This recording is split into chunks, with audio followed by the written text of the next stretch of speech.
en diamant, en or blanc et en diamant. Voilà. Bonjour à tous, j'espère que vous vous portez bien. Appelez-moi Raina Benz, j'espère que vous avez passé une excellente semaine. Aujourd'hui, on se réveille encore avec un nouveau dossier. Les gars, chaque jour qu'on dort, qu'on se réveille, il y a de nouveaux dossiers. Comme vous le savez, Coco Emilia, alias Biscuit de mer, une célébrité camerounaise, influenceuse, qui a épousé un broutman. On va l'appeler comme ça parce que ce genre de personnes-là, je ne les affiche pas sur mes comptes ou sur mes réseaux sociaux. J'aime pas trop les pervers narcissiques manipulateurs.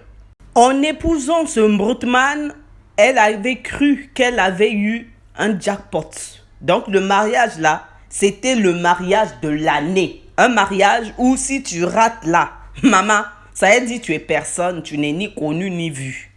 Il faut savoir que les japapeurs internationaux professionnels Ibrahim Larsson et Tatapo avaient déjà évoqué le passif de M. Broutman dans le temps. Mais vu que Coco Emilia était tellement amoureuse et aveuglement amoureuse comme l'amour en bête, eh ben, elle n'avait pas cru à ce qu'on disait sur son Broutman. Donc, on disait de M. Broutman qu'il était un faux diamantaire et non seulement ça, qu'il était également un donneur de serpents ovulaires ambulants qui n'épousait pas ses ex. Mais étant amoureuse, Coco Emilia était toujours aveuglée, comme si on l'avait mis la tête dans une bouteille où on avait fétiché son esprit, on ne sait pas où. Il faut aller chercher plus loin. Mais ce qui est bien avec tout ça là, c'est qu'elle n'a pas battu le record de Kim Kardashian. Kardashian avait épousé le basketteur Chris Humphries le 20 août 2011 avant de demander le divorce en octobre, soit seulement 72 jours après. Son mariage a heureusement, parce que c'est un bonheur quand même de divorcer d'un broutman comme ça. Donc ça a duré le temps d'un préliminaire. Même préliminaire là, même ça met du temps. Comme on dit, mariage là c'est rapide, mais divorce ça prend du temps. Donc actuellement en fait elle est en cours de divorce, un truc comme ça et tout. Donc madame avait un peu des problèmes financiers d'après ce que les gens disent. Vu que le broutman, on croyait que c'était lui qui avait tout décaissé. Déjà, c'est Coco Emilia même qui payait tout. Le gars, un grand gigolo, pervers narcissique de son état. Coco Emilia s'est dit, dans le mariage là-haut, ce qui est bien, c'est que j'ai gagné des bagues. Ce sont des bagues en or, en diamant. Monsieur va mettre une grosse pierre dessus. En diamant, en or blanc et en diamant. Voilà. Donc, Langa s'est dit, comme j'ai trop dépensé là, le mariage là m'a décédé. Le mariage là m'a détruit. Je fus détruit. J'ai sous-soudé mon cœur. Donc, du coup, Langa s'est rendu chez le bijoutier. Donc, les gens qui ont l'habitude de voir la valeur du diamant, vu que lui là, il paraît... maman, le français là, c'est compliqué.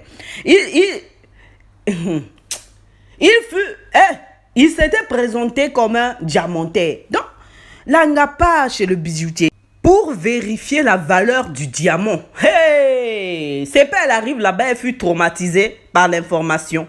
Donc, elle a dit à monsieur le bijoutier, moi j'ai un problème.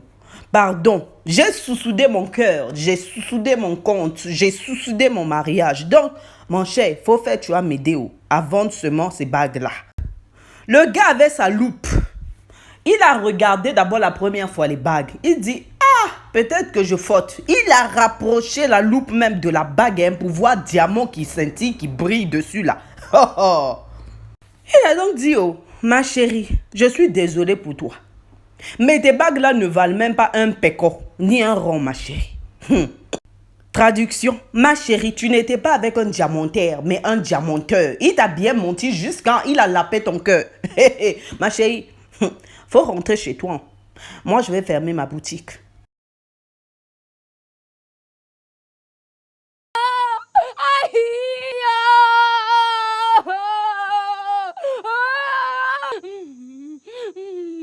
Je donne mon avis. Sincèrement, les gens qui sont en train de juger Coco Emilia, non, qu'elle aime le paraître et tout, qu'elle est obsédée par le paraître, voilà pourquoi elle est tombée sur une personne comme ça. Apparemment, vous n'êtes jamais tombé sur un pervers narcissique, un manipulateur. Voilà pourquoi quand une personne vient vous raconter des choses, oh non, elle me traite mal. Surtout nous les femmes, nous n'avons pas une certaine solidarité. Un homme vient te dire, elle me traitait mal, je n'étais pas bien, je n'étais pas ceci, machin truc et tout. Toi, tu crois et tu sautes à pieds joints. Pourquoi? Parce que tu n'as pas la notion du pervers narcissique. On dit le diable s'habille en Prada. Le diable ne s'habillera jamais comme un fou.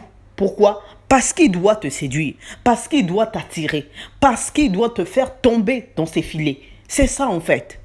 Vous avez compris? Souvent, le caractère d'une personne ne détermine pas s'il a raison ou bien il a tort. Il y a des gens qui sont calmes. Quand vous entendez les affaires de viol ou vous entendez les affaires de meurtre, vous n'entendrez jamais où on va vous dire, la majorité des fois, quand vous parle en fait d'un voleur, quand vous parle d'un violeur, quand vous parle d'un bandit ou d'un meurtrier, on le décrit toujours comme quelqu'un qui est incapable de faire n'importe quoi ou de faire du mal à une simple mouche ou un moustique. C'est pour vous dire que arrêtez de juger Coco Emilia. De la façon dont elle est tombée dans le piège d'un pervers narcissique manipulateur, vous également, vous pouvez tomber sur les filets en fait d'un pervers narcissique manipulateur. Donc, faites très attention s'il vous plaît. Ok? Prenez soin de vous, bisous, c'était tout pour cette vidéo. Merci de vous abonner, de cliquer sur la cloche de notification s'il vous plaît pour ne rater aucune vidéo et de partager la vidéo au maximum s'il vous plaît. Merci, au revoir et bonne fin de journée.